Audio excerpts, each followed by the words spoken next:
Welcome everyone. It's great that you could join us. This is our second Pulse on Science webinar. The first one focused on some ongoing cutting edge research on ciscos in the Great Lakes.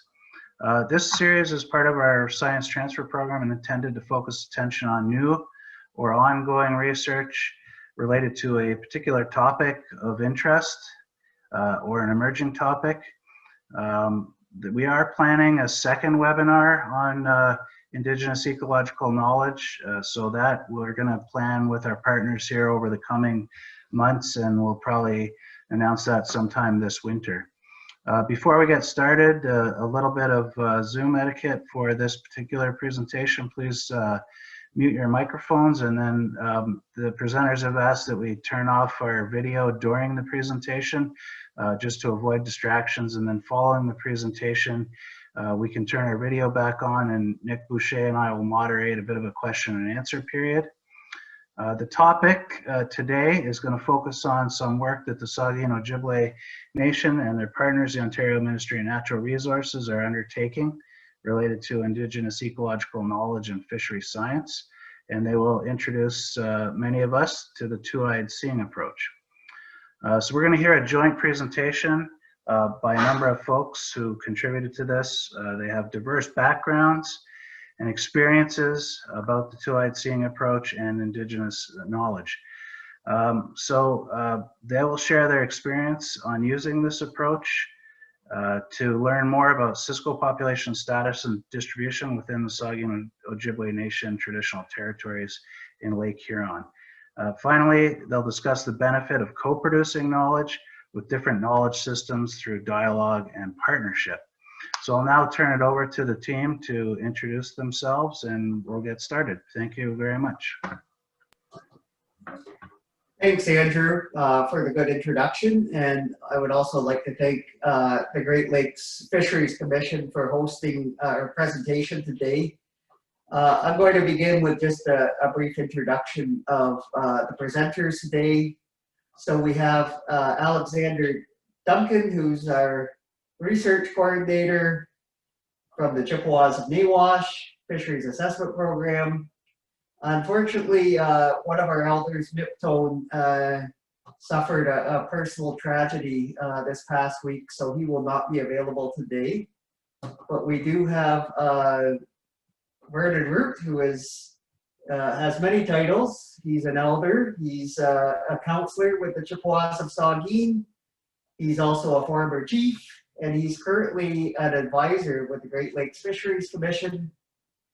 We also have Caitlin Almack today, who's an Indigenous liaison, policy specialist with the Ontario Ministry of Natural Resources and Forestry, and we have Aaron Dunlop, who is a research scientist from the Ontario Ministry of Resources and Forestry as well. And finally, myself, Ryan Lozon, from the Chippewas of Nawash Unceded First Nation as a fisheries assessment biologist. So I'd like to welcome everybody today and invite you on a journey with us to learn more about the two-eyed seeing approach and many new concepts that will probably be unfamiliar to many of you. So we're going to begin our journey together today with a trip back in time. I want you all to imagine what it would have been like to travel in a canoe around the Great Lakes at the time of first contact. You would have encountered many Indigenous communities, all contributing to the diverse cultures and advanced civilizations all along the shores of the Great Lakes. Water, it's essential for life. We're all naturally drawn to the water. The water provides a means of transportation and also commercial corridors. It was a time of plenty where the land and the water meet are ecologically abundant and provide an important source of food for many settlements along the shores. Fish was a staple for many communities, and oral history tells us of fish so abundant that you could walk across their backs. The prosperity that this abundance provided gave communities the resources to develop their rich history, arts, athletics, dance, music, and culinary innovations, to name a few, contributing to the complex cultures of the Indigenous communities all around the Great Lakes. Today, the legacy of First Nations continues with over 120 different Indigenous communities continuing to live around the Great Lakes. I would like to now invite you to come with us to the Saugeen-Ojibwe Nation territory. So the Saugeen-Ojibwe Nation territory is composed of two sister First Nations, the Chippewas of Nawash and Cedar First Nation, and the Chippewas of Saugeen First Nation. And if we were going to take a little bit of a canoe ride around the territory, we could start just south of the Maitland River. And if we paddled north, we would encounter the Saugeen First Nation and then go around Chief's Point, and we would paddle along past the numerous fishing islands, which are pretty famous for the abundance of fish that are produced there, and then make our way up to the tip of the peninsula up in Tobermory. And at this point, we would have traveled about 125 miles. And I think you'd probably be feeling pretty tired by that point and probably need a break. But if we were to continue paddling along around the peninsula, we would come across the Chippewas of Nawash at Neshingaming. We would then paddle past Colpoys Bay and Owens Hill Bay and make our way to the edge of the territory at the Nottawasaga River. So these communities have been tied to fish for commerce, food, and ceremony since time immemorial. If on your paddling journey you were to stop and talk to one of our fishermen, they would probably tell you about how important the relationship is between the Saugeen-Ojibwe Nation and the fish. Fish are seen by many as close relations, much like a cousin, and many of the fish are part of the totem or the clan system. The relationship between the Saugeen and the fish and ecology over many generations has created a deep pool of knowledge. To learn more about this, we're now going to visit with one of our respected elders, Vernon Root.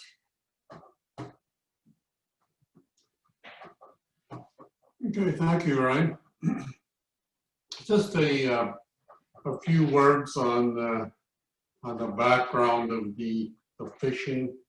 A lot of our people relied on the way that we connect to Mother Earth, and that means the connection through the clan system. The clan system, of course, is the names and families that our people were associated with in the past. For example, one could see the fisherman as maybe perhaps one of the food providers for the tribe. And when you saw the activity and the roles and responsibilities, that's where the clan system kind of fell into place, that one would be more apt to be good at fishing and supplying food for our community.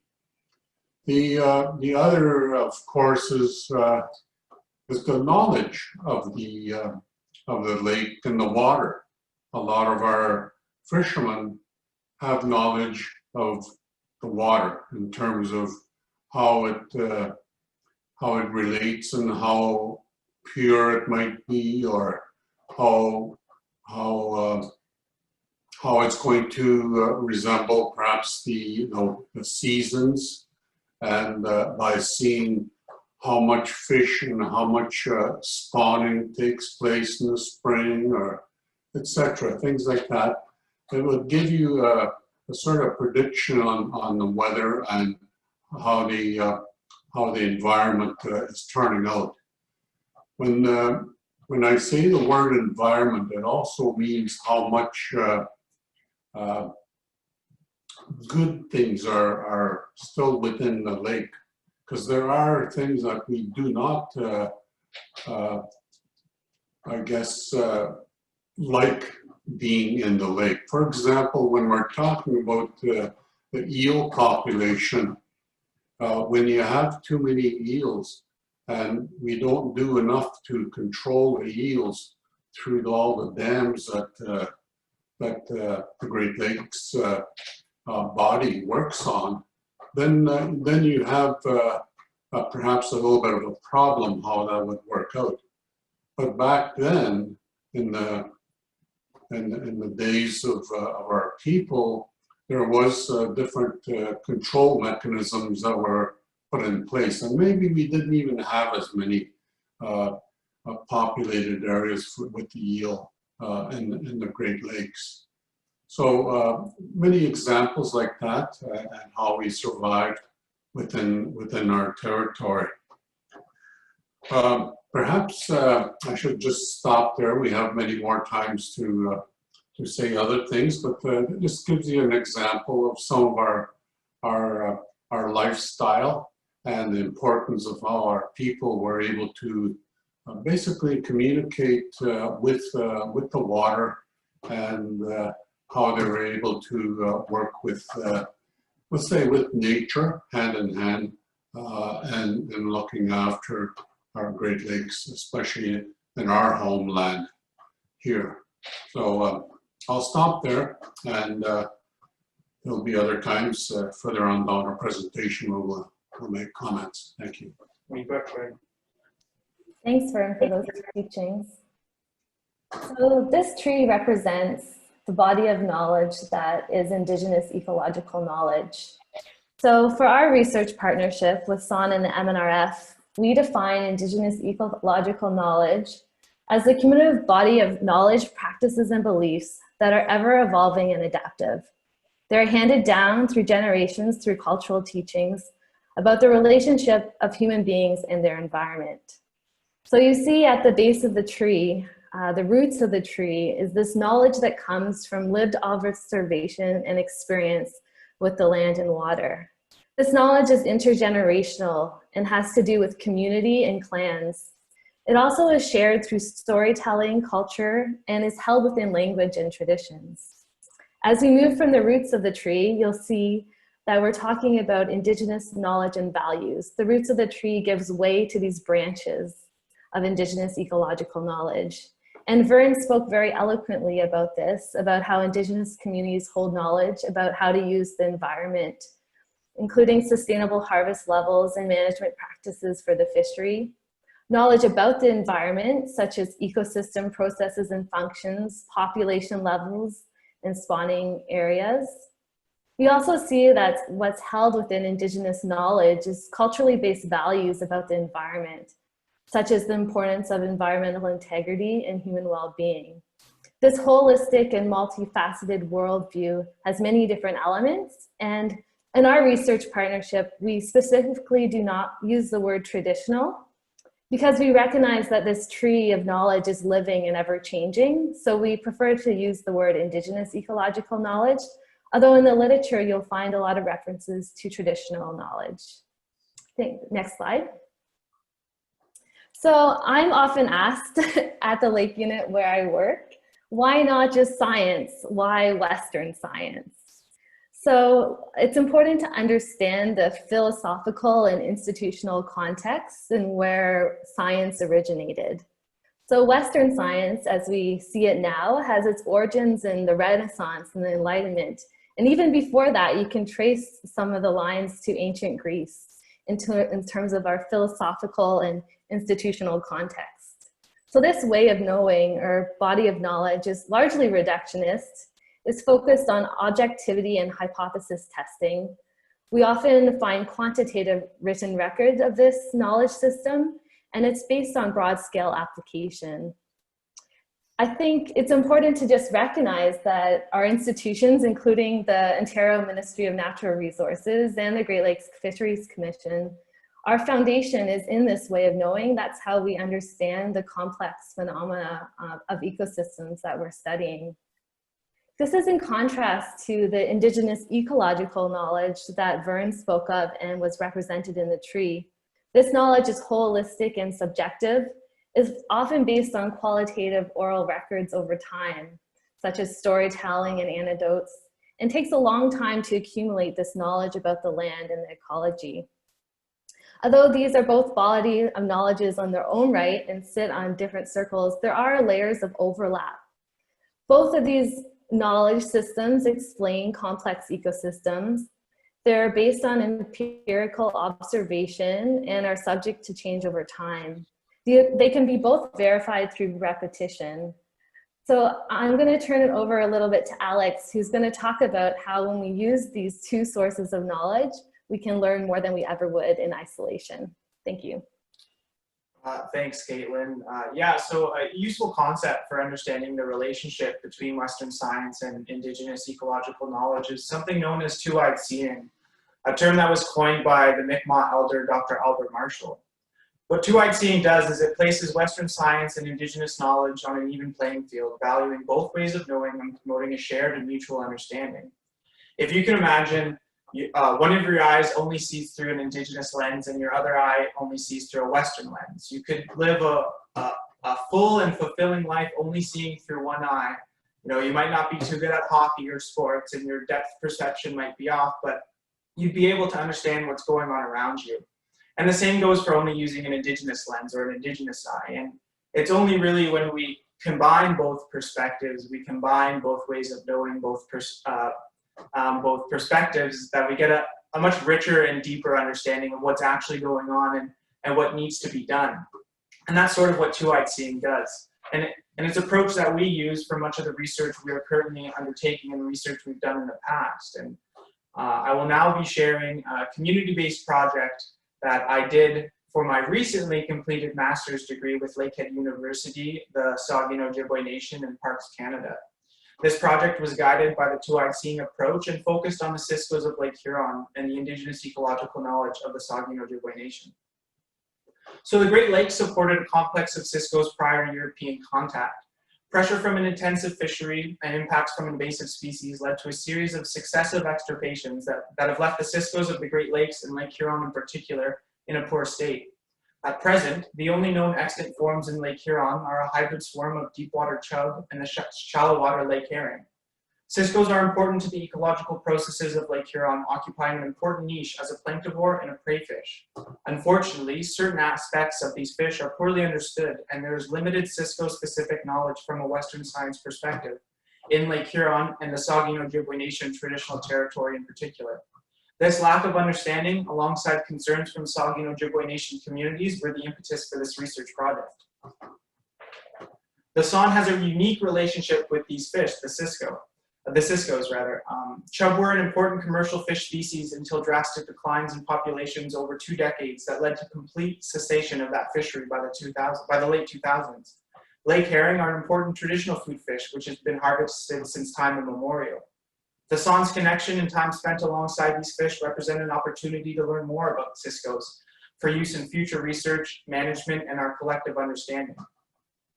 To collect and analyze this Cisco-specific Indigenous ecological knowledge, I conducted a series of interviews with fish harvesters about the Ciscoes within the traditional territory.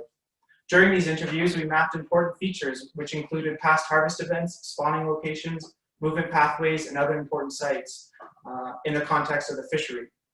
These features were then digitized and aggregated into a series of thematic maps for further analysis. The interviews were similar to the map biography method championed by Terry Tobias, which is used extensively in land use and occupancy studies. Unlike the more established map biography method, which is broad in scope and encompasses many different species and their interactions with humans in a given area, our approach was specific in scope and only focused on Ciscoes in the traditional territory and touched on more of the cultural and social aspects of Indigenous ecological knowledge, which is missed in the more established map biography method. The discussions I had with the fish harvesters covered a range of issues and most importantly touched on some key Cisco-specific areas. In keeping with the two-eyed seeing approach, I employed ethical protocols laid out from more Western science-based sources like my university at the time, Lakehead University, and the Canadian Tri-Council of Research. These protocols were then weaved into those identified by the Saugeen Ojibwe Nation through discussions with community members and our council members. This ensured that the research was ethical and equitable, an important tenets of two-eyed seeing in research involving the human dimension of fisheries. So this is one of the aggregate maps that were produced from the interview process. The blue represents chub-specific features, the green are lake herring, and the black are round whitefish rather, which are known locally as ciscos.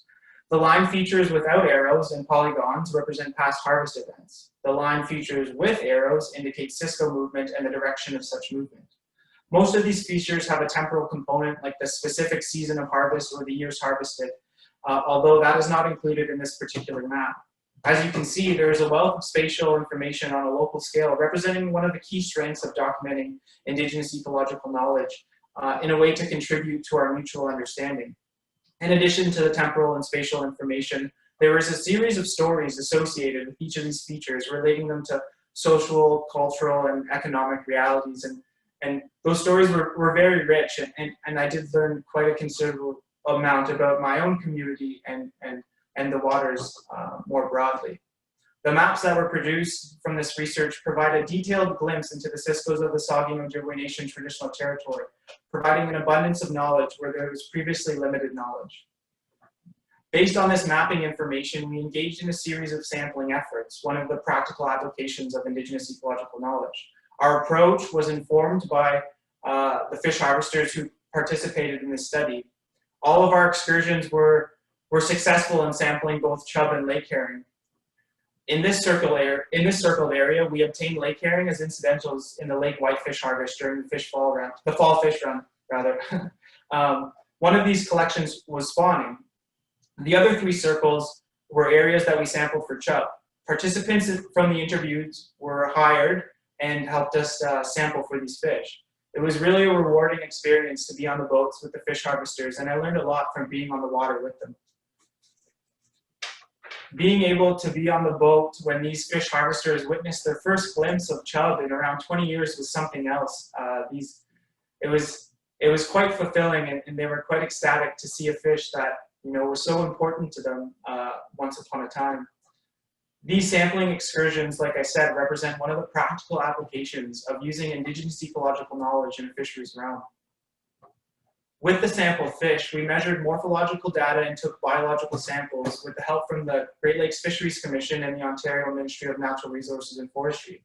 And this is where the two-eyed seeing really came to fruition. By recording this biological data through largely Western science-based methods, we helped to increase our collective understanding.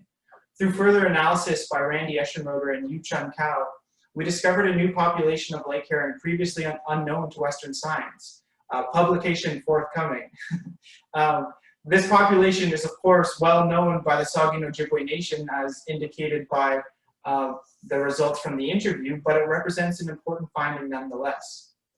To conclude, I would really just like to reiterate the importance of documenting Indigenous ecological knowledge and using it in a two-eyed seeing approach, and sort of the practical applications of this knowledge in a fishery setting. You know, you can get a lot of detailed spatial and temporal information on a local scale that goes back many generations, as Ryan alluded to.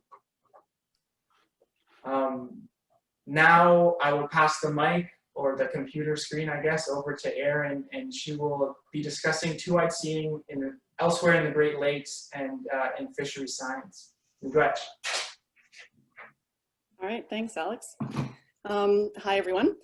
So Alex has just given us a new example of two-eyed seeing here in the Great Lakes. Across Canada and in other parts of the world, there are other case studies as well. And I've highlighted on your screen a couple of examples. One interesting group of studies is conducted with the Cree Nation in northern Quebec. And I've highlighted some of that research on the right-hand side, where morphological variation and habitat usage among different morphs of lake trout was examined. Another interesting recent study has been done looking at Indigenous ecological knowledge, as well as combining that with genetic analysis to study harvest-induced changes in walleye. This is quite an interesting study because its findings have generated a little bit of controversy. So I would encourage people to check out some of these papers if they're interested in some examples. So given these case studies, there definitely seems to be a growing awareness of the use of two-eyed seeing in fisheries. However, the field is still relatively new. And although there are many examples of Western science using Indigenous ecological knowledge, there are few examples of true two-eyed seeing in fisheries. And what I mean by true two-eyed seeing examples is the type of collaborative approach that we've described here, where the work is being done together in partnership. So now, while we see these case studies and a growing number of them, the use of two-eyed seeing in fisheries management, decision-making, as well as in policy-making is still relatively rare. So we do have a ways to go there.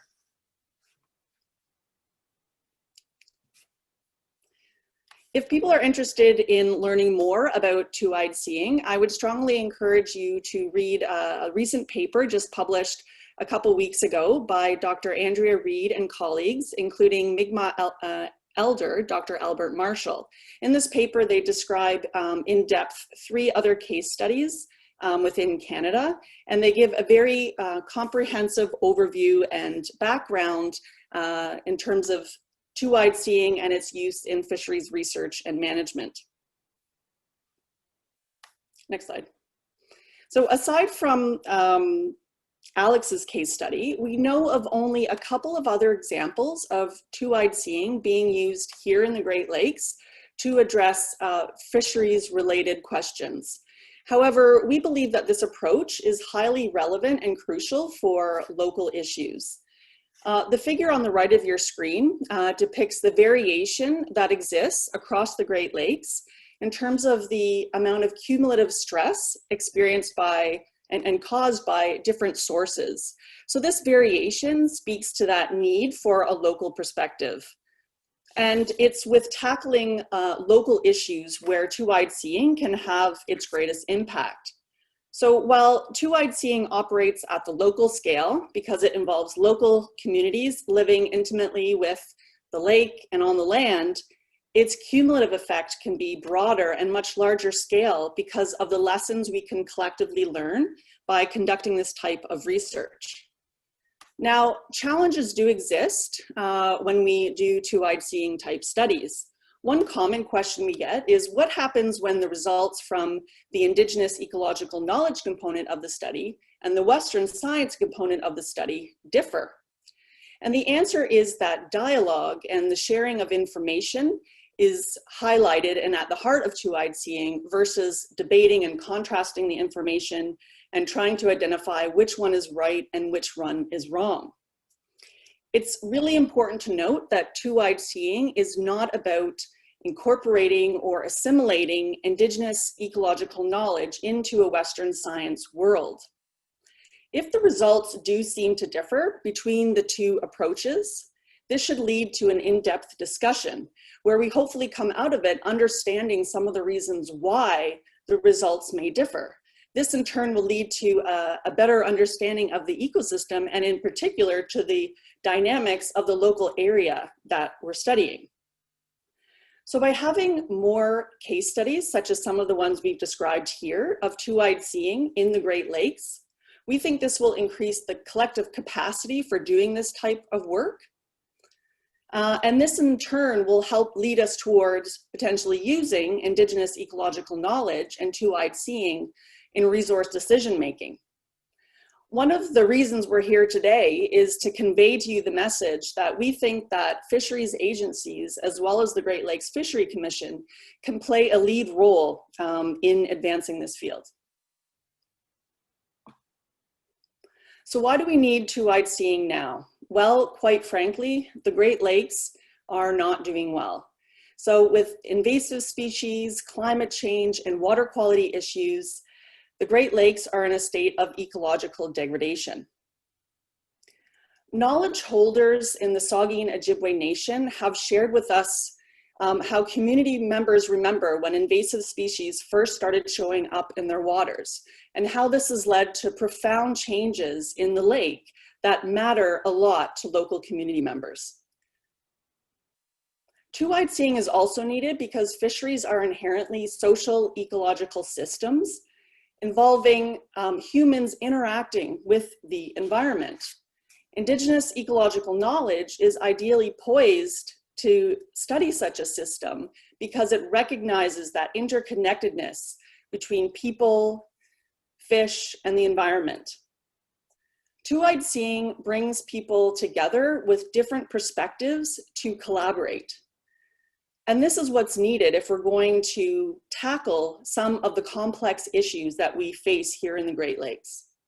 This is why some have described two-eyed seeing as providing a source of inventiveness, where one knowledge system enhances the other, creating the space for new and creative solutions to some of the environmental problems that we face.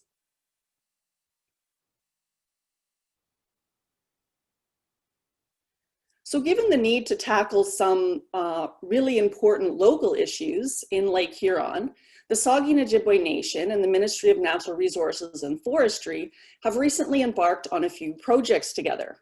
This is a really important development that can't be understated because, quite honestly, our relationship has not been good in the past.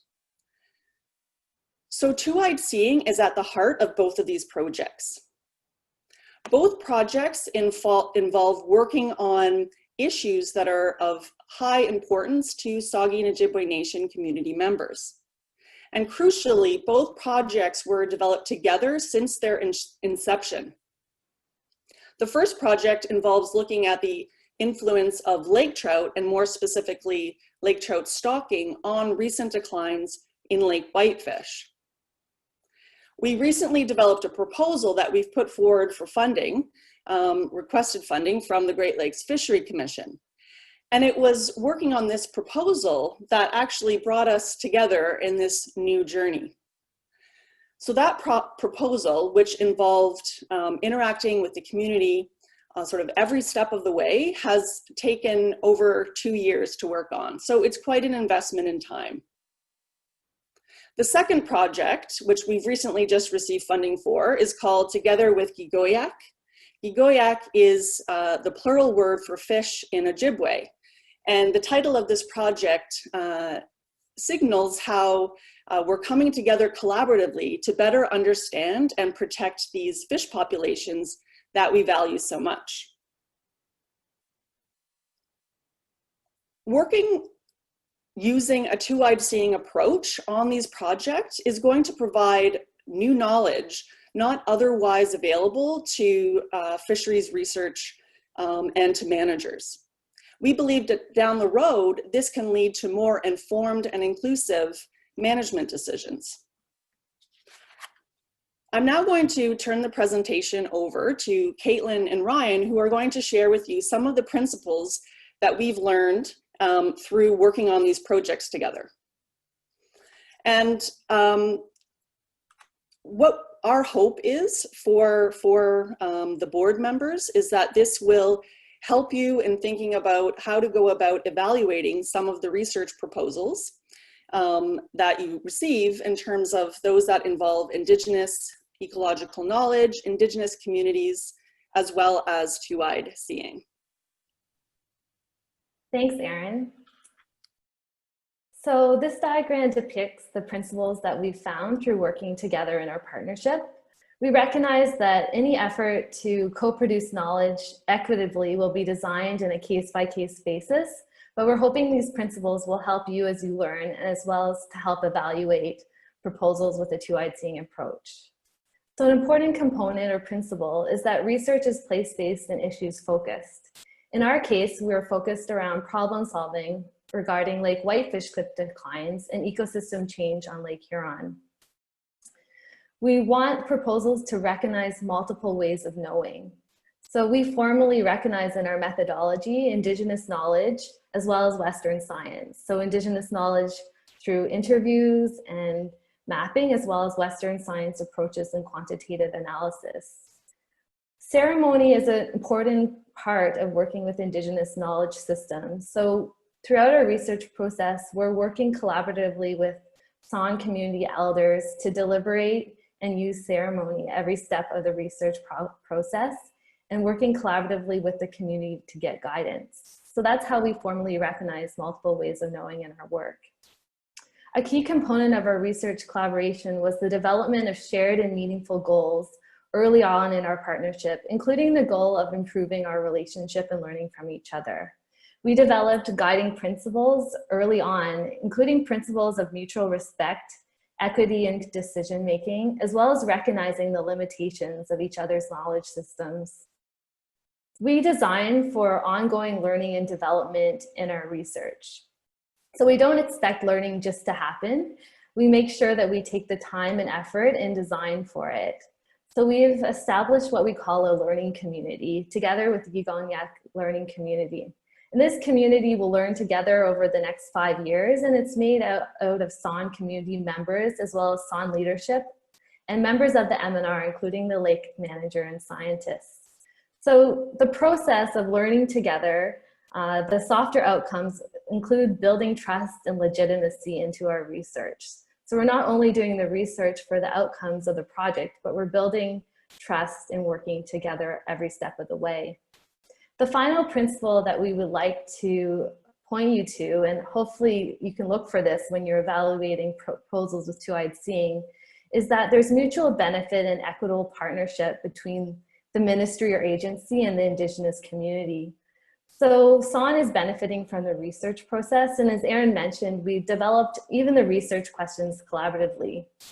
So Ryan's going to talk a little bit about ethical space, which is the center of the diagram here, and its importance when evaluating proposals with a Two-Eyed Seeing approach. Ryan?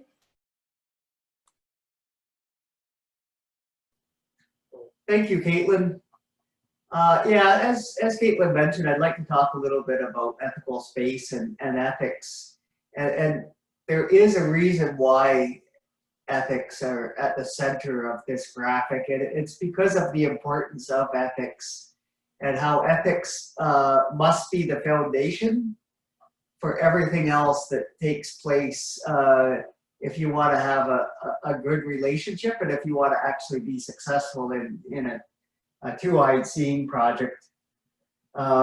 If you look back to the past, a lot of times researchers would come into communities to study the communities essentially as research subjects. A lot of times the communities didn't benefit from the research itself, and in some cases the researchers' findings actively harm the communities. That kind of research went a long way towards destroying trust between Indigenous communities and researchers, and whether it be government, whether it be academic institutions. It takes a long time to build trust, and it doesn't take very much in order to destroy that trust. So that's why you need to think about ethics as the foundation or the starting point of any kind of conversation if you want to talk about working together. And I think at the end of the day, if you start with ethics as your founding principle, you're going to build the kind of relationship that allows you to have a successful project. Okay, keep going. So that's essentially the conclusion of our presentation today. I would like to just leave you with a few thoughts, and that's that the idea behind our presentation was really to show the value of what the Two-Eyed Seeing approach has to offer, and hopefully encourage some of you to think about how you could use Two-Eyed Seeing approach in your own research, and also hoping to get more interest just out there and get the word out that this approach is something new, and we need something new in order, and something that's going to have a little bit more benefit for everyone, and we can solve some of these complex issues that are going on in the Great Lakes. Now I'm going to turn it over to Vernon for a few closing remarks. Thanks, everyone. Thank you very much. First of all, I want to commend the team that's working on this project. I'm really blessed with all the individuals, with their knowledge of all of the issues that talked about, and many times in the past we haven't been able to access the individuals that are here. So I'm really thankful that members of the SON team that are here working on this project, and also the partnership with the Ministry of Natural Resources too as well, and what they play. I just want to say a few things just in general. I want to remind perhaps myself and others that when this country started to come together back in the 1700s, and when there was so much activity between the French and the British, out of that there came a partnership, and in the partnership there was wampum belts that were put together. In those wampum belts there are two figurines, and in those two figurines they are holding hands. The whole purpose of that picture of that wampum belt with the two figurines holding hands is to be a partnership going into the future. Many times we forget that, and that we forget about partnership. The term of the terminology of words, for example, we use an English dictionary, and that dictionary, when we call the lake trout, we don't say lake trout in our language. We say mabinook, mabinook. That's our word for trout. And the word for fish in general is kigokayak, kigoyuk, I guess that would be the plural, kigoyuk. And we don't see that terminology. And so I start doubting the whole partnership relationship that we talk about at times. We also forget the importance of a human being on Mother Earth, and that is more on the spiritual side of things. For example, how many commercial fishermen do you know that do a little bit of a ceremony before they go out fishing? How many commercial fishermen go out fishing without doing a ceremony? The ceremony is really to work with Mother Earth and its contents. Its contents in this case are the fish. So we don't have really much connection to spiritualism of Mother Earth. So there are no ceremonies that usually take place for commercial fishing. In our tradition, we have different ceremonies that take place at different times for those particular reasons, so that we can have the ability to get what we need and for our sustenance of life. So just as a reminder of how we need to do work with partnership, sometimes I question that. But with this project, I really am excited to have some kind of project that will benefit the lakes. And that's my vision of what this project can do, is to really look at the outcome of the lakes, not the outcome of economic development, not the outcome of any individuals, but the outcome of what's going to be in the lake, because the lake is what sustains us, and the lake is what's important to us. So I think about it in that way, and I hope that sometime that we're able to move ahead a little bit more in terms of maybe even cross-border relationships, because our borders in our territory up against the United States border as well.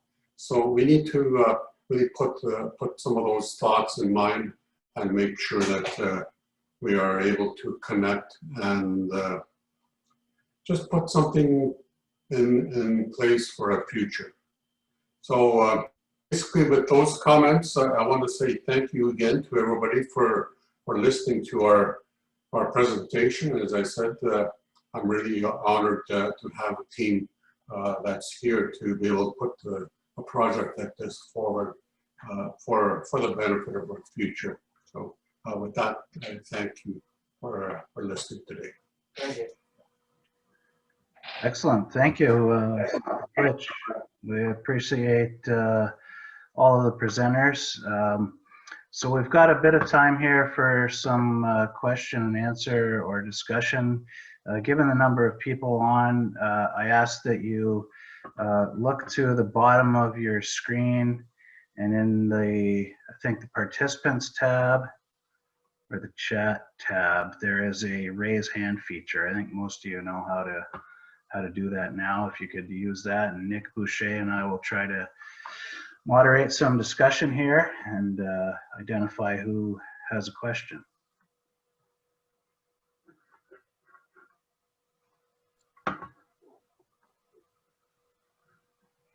Okay, I see Mike Wilkie and then James Zorn.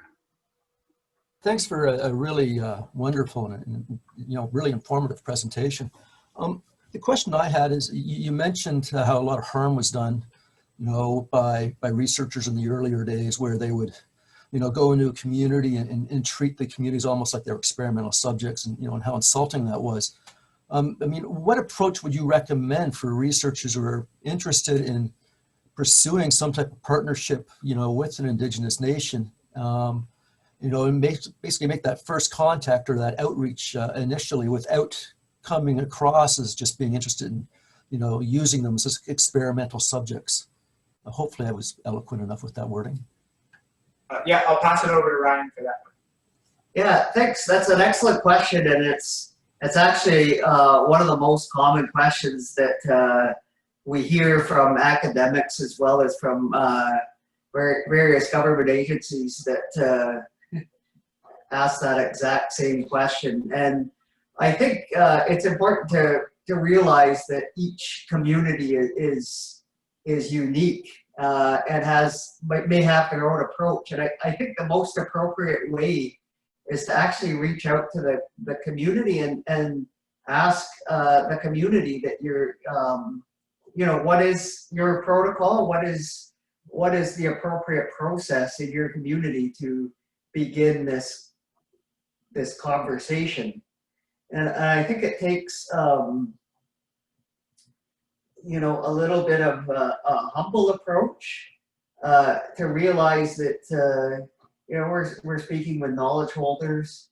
And not only that, but you can expect that it will likely take time, because if you're new to the community and you don't know a lot of the community members, it's going to mean that you have to build and develop that trust. And so you really, if you want to take on the two-eyed seeing approach, I would say that you have to be willing to develop the relationship and to be willing to invest the time and the resources into developing that relationship. And I'm not saying it's going to be easy, but I do honestly think that it's at the end of the day, if you're able to develop that relationship to the point where you can co-develop the research, that you're going to come out with a really interesting result. It's well worth the time and the investment. So I guess that pretty much sums up my thoughts on that. I don't know if anybody else here has any further thoughts.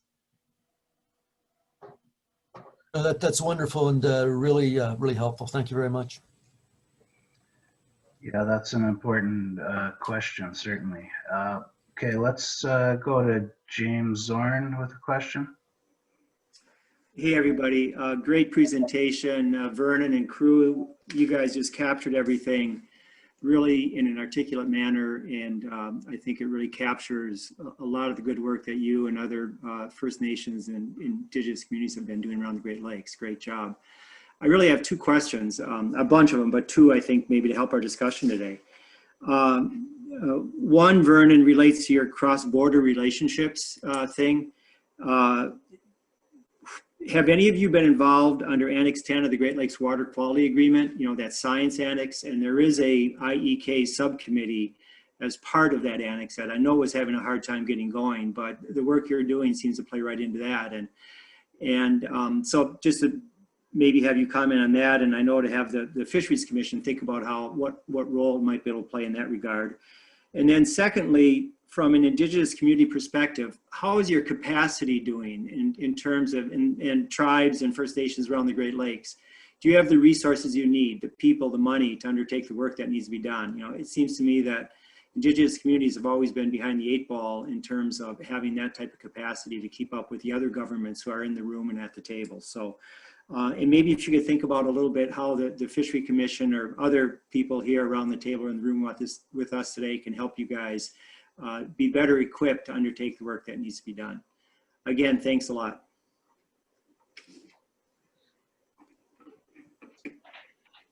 That particular question, if I can just jump in, really you've answered your own question in my mind, is that yes, our operation always needs resources, and the struggles that we've had over the years in terms of how much activity that we can work on.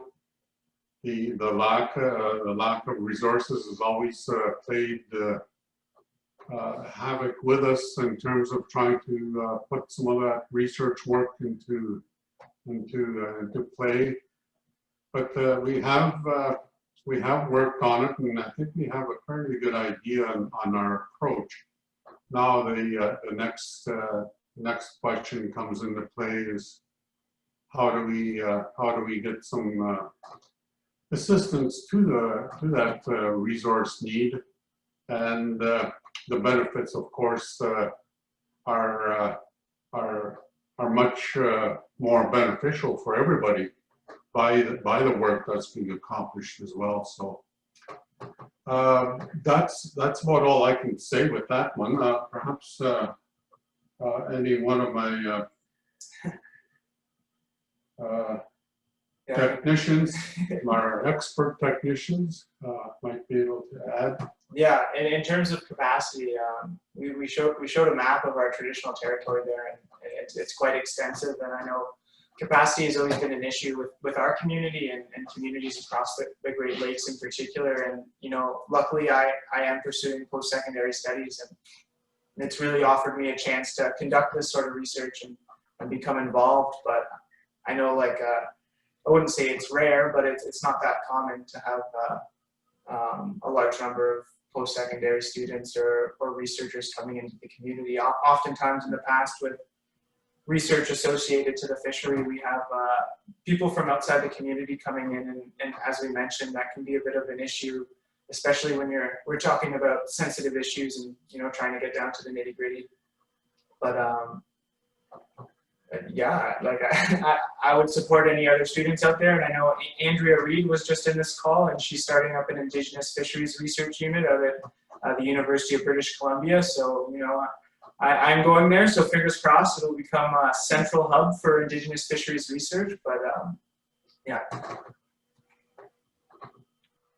Just if I may add one comment on the capacity issue, is just that working together on these research proposals, I think has helped. So like sort of starting small and working together on, like, you know, sort of one research project has sort of led to us working together on another proposal that we've received funding for to do Indigenous ecological knowledge interviews, as well as using acoustic telemetry to study lake whitefish movement in Lake Huron. So that one is quite a huge project. It's like sort of broad in scale. We have academic partners and Parks Canada involved. And so it was sort of like starting small on this first research project together, and then sort of that has given us the opportunity for this other work. And so I think you just got to sort of start down the path, recognizing it will take some time, but hopefully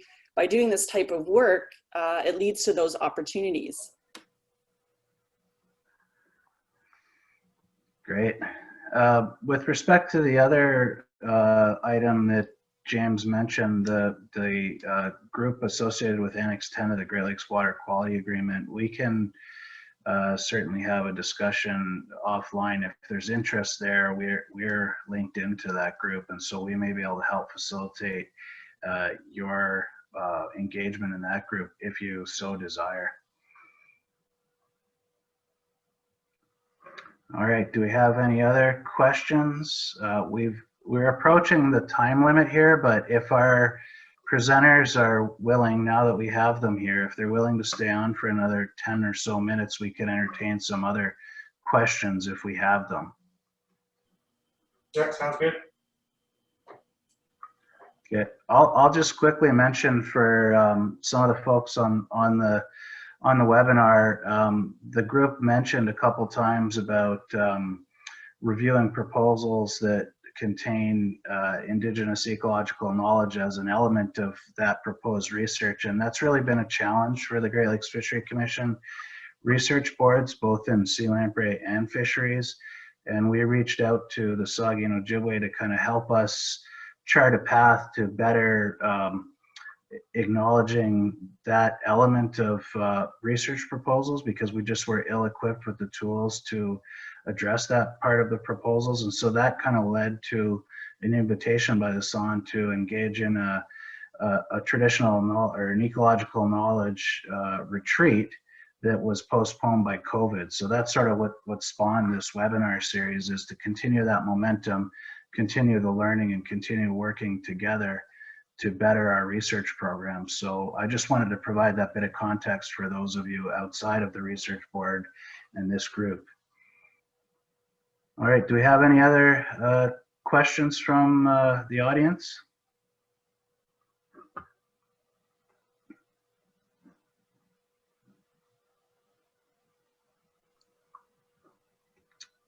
Ken Lacroix, I see your hand raised here. Thanks, Andrew. It's more of a comment from me.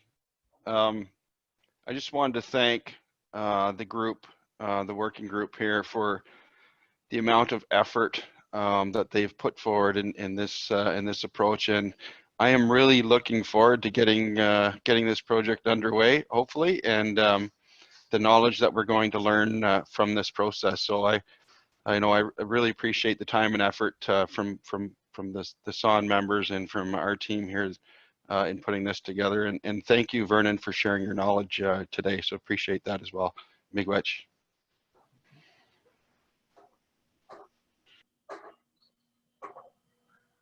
Okay, last call for questions. And while people are thinking about their last questions, I just want to once again stress how critically we value this relationship and value your guidance and input on how we can move forward in bettering the research program process.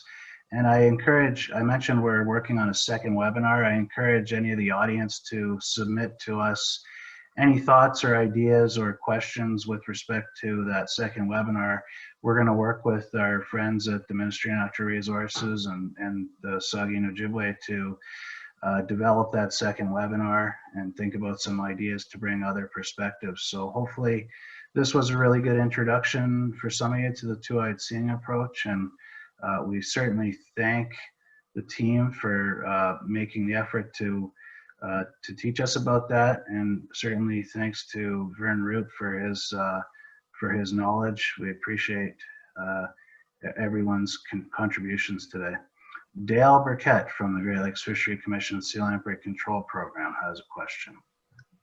Actually, it's also more of a comment, as Ken's was. Miigwech to SON and to the group for putting this together today.